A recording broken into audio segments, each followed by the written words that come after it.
Chers frères et sœurs, ce matin, nous entendrons dans l'évangile de Jean au chapitre 1, les versets 35 à 42. Avant cela, nous nous unissons dans la prière.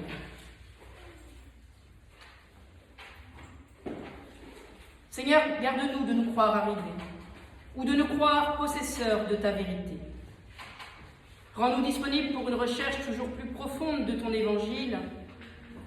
Que jamais le passé ne nous enferme, mais que ton esprit nous mette en marche et fasse de nous de vrais enfants de la résurrection.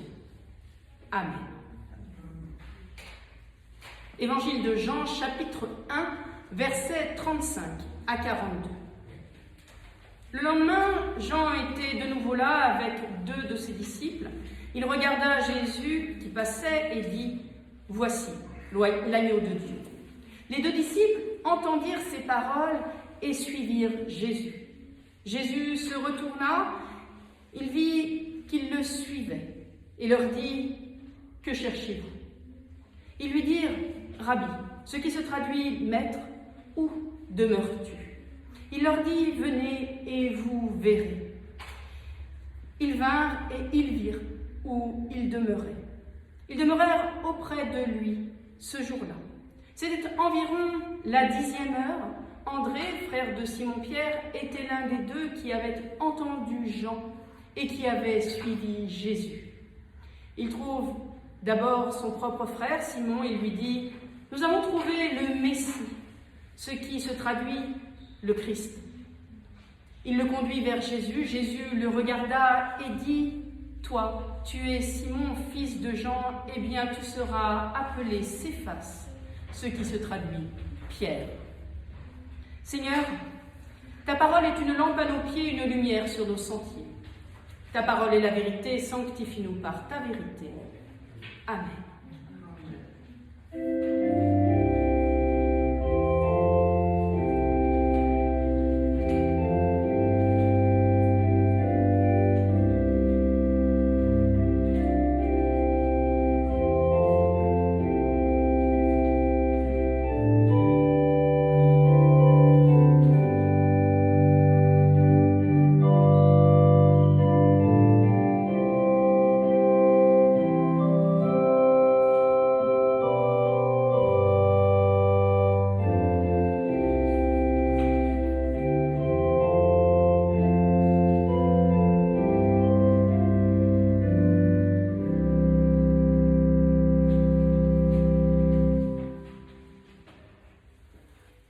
Chers frères et sœurs, vous l'avez entendu, c'était une rencontre entre Jésus et les disciples de Jean-Baptiste, à laquelle nous assistons dans cette lecture. La veille, ils étaient confrontés aux questions des prêtres et des lévites, et Jean avait fait à cette occasion une profonde et riche confession de foi au sujet de Jésus, reconnaissant en Jésus le Messie, le serviteur de Dieu qui de lui-même demeurait dans son esprit.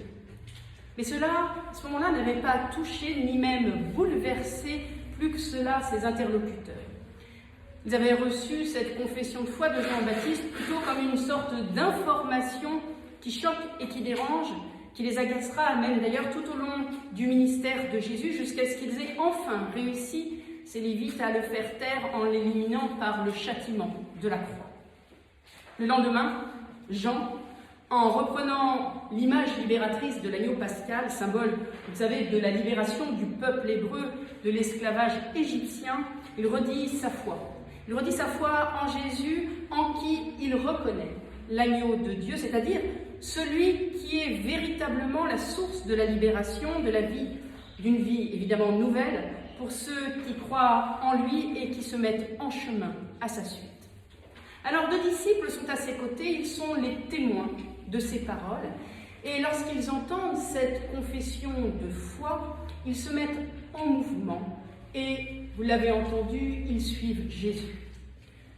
Jésus, vous l'aurez compris, les intrigue, mais aussi les intéresse, et ils veulent connaître davantage, le rencontrer personnellement, ils veulent aussi l'écouter, bref, passer du temps avec lui. Alors, deux attitudes sont bien différentes face au témoignage de foi de Jean. Il y a ceux qui questionnent et qui ne veulent pas entendre ce qu'on leur dit et ceux qui ne se questionnent pas et qui découvrent que dans le témoignage de foi qu'ils ont entendu, il y a quelque chose de vrai, qu'il y a quelque chose de fort qui rentre en résonance avec leur vie, qui va les rejoindre dans leur propre questionnement intérieur, mais aussi qui va nourrir en eux le désir d'une autre qualité de vie que celle qu'ils connaissent déjà. Et c'est pour moi extrêmement troublant de voir toujours à nouveau combien un même témoignage peut susciter la foi et nourrir le doute, voire le mépris, conduire à l'adhésion ou alors confronter à l'indifférence, voire même au rejet.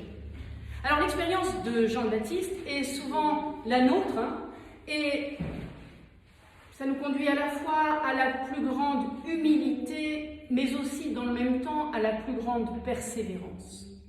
Déception et découragement accompagnent, on le sait, souvent notre tâche de témoin lorsque nous pourrions être amenés nous-mêmes parfois à douter.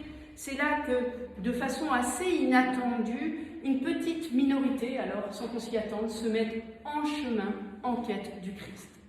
Et là, vous l'avez sûrement vécu à des moments les uns ou les autres, c'est un moment de grâce qui nous encourage toujours à nouveau à poursuivre fidèlement notre tâche de témoin, de voix qui crie dans le désert et qui perçoit de temps en temps un écho. Les terrassiers qui voient de temps en temps des jeunes et des moins jeunes s'engager sur le chemin qu'ils proposent.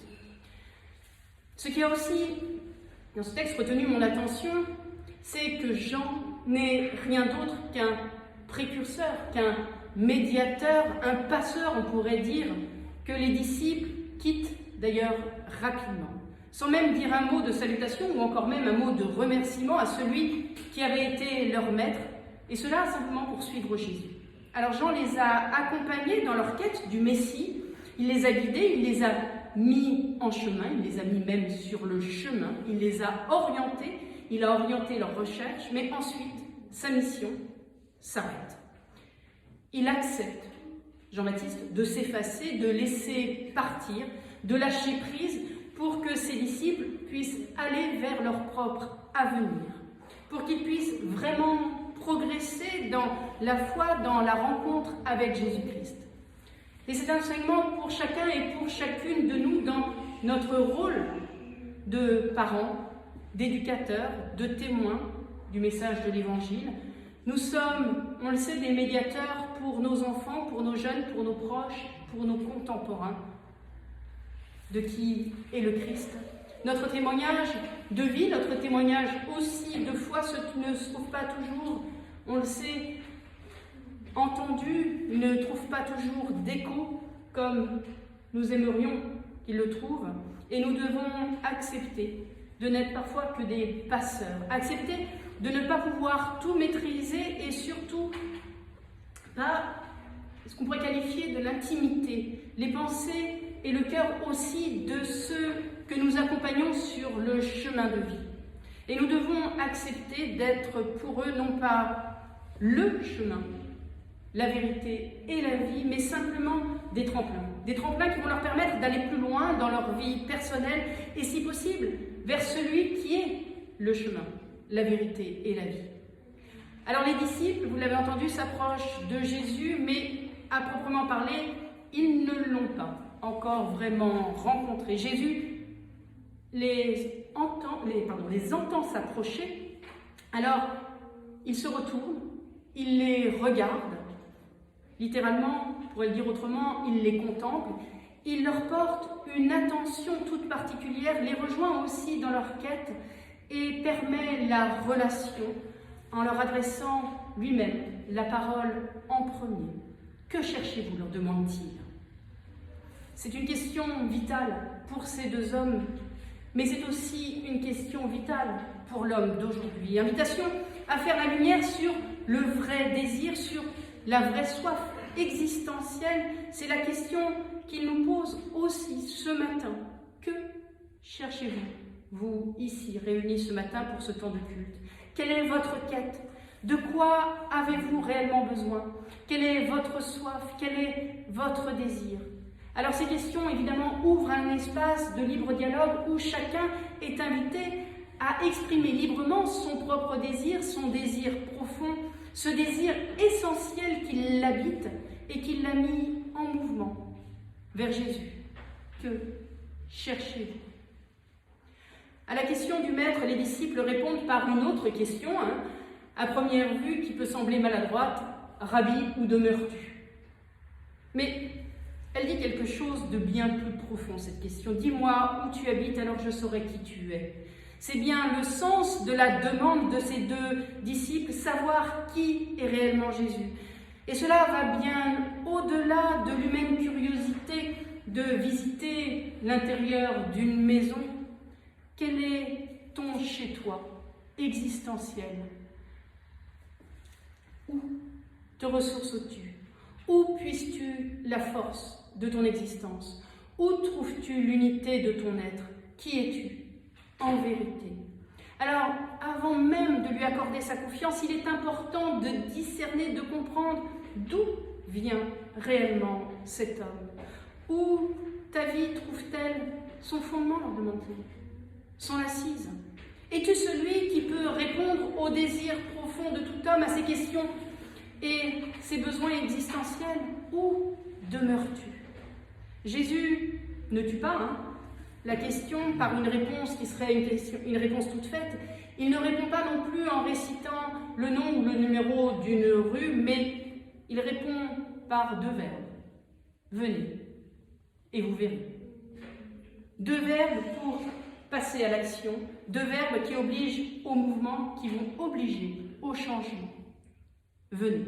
Et pour cela, il faut se bouger, il va falloir se remuer, se lever, se mettre en marche, cesser d'être installé, se mettre en mouvement, en route pour aller voir. Venez et vous verrez. Alors qu'y a-t-il à voir? Rien d'autre que la présence de Dieu à nos côtés.